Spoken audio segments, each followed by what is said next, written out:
समाचार समीक्षा में आप सभी दर्शकों का हार्दिक अभिनंदन है। नमस्कार, मैं जगभूषण शर्मा।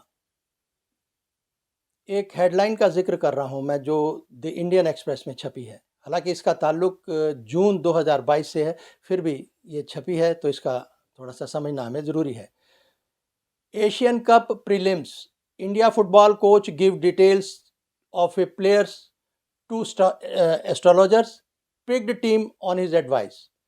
तो ये हेडलाइन है जिसको अगर हिंदी में हम इसका तर्जुमा करके समझने की कोशिश करते हैं तो एक प्रारंभिक रणनीति को लेकर जो कोच है वो ज्योतिषी को फ़ोन करता है और इसके बारे में, क्योंकि ये मैच जो है 2022 की ये मैच का ताल्लुक है और यह एशिया कप का जो क्वालिफायर मैच होना था, इसके ठीक 48 शुरू होने से 48 घंटे पहले जो भारतीय फुटबॉल टीम का जो मुख्य कोच है, वो एक ज्योतिषी को फ़ोन करता है कि ये टीम जो है इसके सिलेक्शन के बारे में अपने विवरण दे रहा है अपने खिलाड़ियों का और उसके बारे में उसकी सलाह ले रहा है।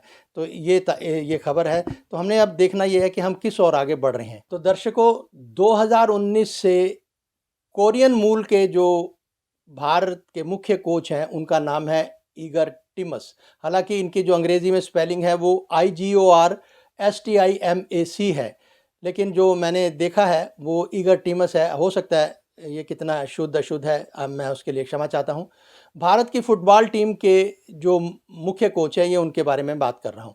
लेकिन उस दिन यानी 9 जून 2022 को योग्यता परीक्षण, जिसे हम क्वालिफायर मैच की बात कर रहे हैं, मैच शुरू होने से ठीक पहले भारतीय फुटबॉल टीम के मुख्य कोच साहब ने दिल्ली एनसीआर में रहने वाले ज्योतिषी भूपेश शर्मा को एक मैसेज भेजते हैं, जो अब मैंने उसकी हेडलाइन पढ़ी दी है कि भाई ये टीम क्वालिफाई करनी है और इसका विवरण खिलाड़ियों का ये दे रहे हैं वगैरह वगैरह।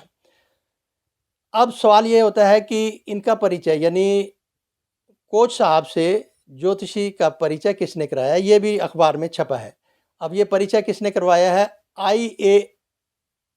AIFF, all India football federation के उच्च अधिकारी हैं एक, उनका अभी नाम सामने नहीं है लेकिन हो सकता है आगे डिटेल में हो, वो हम आपको आगे बताएंगे।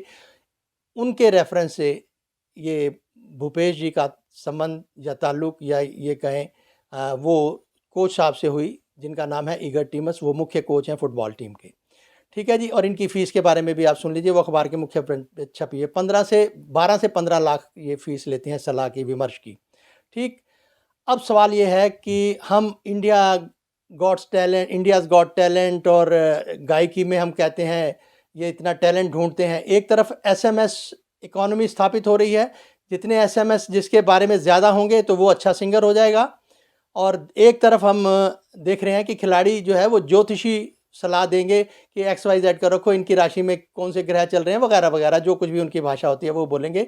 तो खिलाड़ी का जो टैलेंट प्रतिभा है वो अब ज्योतिषों के विमर्श पर निर्भर कर गई। और जो गायक लोग हैं, जो बाकी दूसरे टैलेंट, इनका एसएमएस पर जितने लोग एसएमएस करेंगे वो एक इकोनॉमी अलग है कि जितने एसएमएस होंगे उसका पैसा एकत्र होता है वगैरह, ये सब जानते हैं। तो हम जिस दिशा में आगे बढ़ रहे हैं इसको समझने की कोशिश है। तो अखबार की ये मुझे सुर्खियाँ अनायास ही अपने ओर आकर्षित कर गई। तो मैंने कहा चलो हम अपनी बात भी, जो समाचार विमर्श है या मंथन है कह लीजिए, विमर्श कह लीजिए, हम इसको भी ज़रा समझें कि आज हो क्या रहा है। तो हमें अंदाज़ा ये लगाना है कि देश किस दिशा में आगे बढ़ रहा है, जबकि जीवन का एकमात्र सिद्धांत है वो आगे की ओर बढ़ता है, इसमें रिवर्स नहीं है कुछ भी। शाश्वत सिद्धांत है कि शैशव काल से बाल्यकाल, फिर युवावस्था, बुढ़ापा, बुढ़ापा के बाद अंततः जीवन का अंत। क्योंकि आगे ही आगे बढ़ना है, पीछे नहीं आना है। हालात कुछ भी हों, ख़यालात कुछ भी हों, हालात कुछ भी हों, चाहे किसी भी हालात में हो, लेकिन बढ़ना आगे ही आगे है। कोई पीछे रह गया दौड़ में, कोई जो भी है, लेकिन सब आगे बढ़ रहे हैं अपने अपने चाल में। कोई खरगोश की चाल है और कोई कछुए की चाल है, कोई घोंगे की चाल है। ये चाल किसी की भी हो लेकिन बढ़ सभी आगे रहे हैं। ये जीवन सिद्धांत की बात है।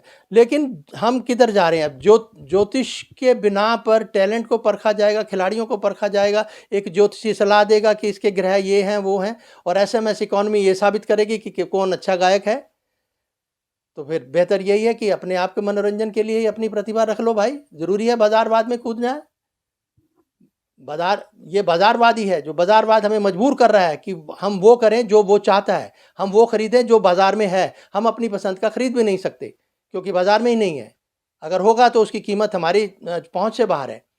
तो ये एक बारीकी है, समझने वाली बात है। हमारा तो एक विमर्श है, आपके साथ मंथन है। आप देखिए कि हम वैज्ञानिक एक बल्कि उच्च विज्ञान और प्रौद्योगिकी के दौर में जी रहे हैं, फिर भी हम ज्योतिषियों की सलाह पर कोच जैसा एक मुख्य जो उस्ताद है फुटबॉल टीम का, कोच कह लें, उस्ताद कह लें, मास्टर कह लें और मेंटर कह लें, जिसको जो भी कह लें, लेकिन वो ज्योतिषी की सलाह पे काम ले रहा है। 12-15 लाख रुपया ज्योतिषी ले रहा है अपनी सलाह देने के लिए। तो सोचना आपने, ये खबर बड़ी लंबी है, मैंने तो आप मुख्तसरन आपको बताई है। तो आज के ये हमारी जो सुर्खियाँ थी उसके मैंने आपसे साझा की है, तो ये समाचार मंथन कह लीजिए, आप विमर्श कह लीजिए, जो भी है। तो ये आपसे हमने इस प्रोग्राम में फ़िलहाल इतना ही। तो समझना आपने है कि अपने जो बच्चे हैं हमारे, अगर खेलों में भी जाएँ या किसी और फ़ील्ड में भी जाएँ, तो अगर उनका निर्णय किसी दूसरे के हाथ में है और जिन्हें रिमोट कंट्रोल कहते हैं वो दूसरे के हाथ में है, तो आप अंदाज़ा लगा सकते हैं कि प्रतिभा का क्या होगा, उसका जो सही आकलन है वो कौन करेगा, ये एक सवाल है। नमस्कार।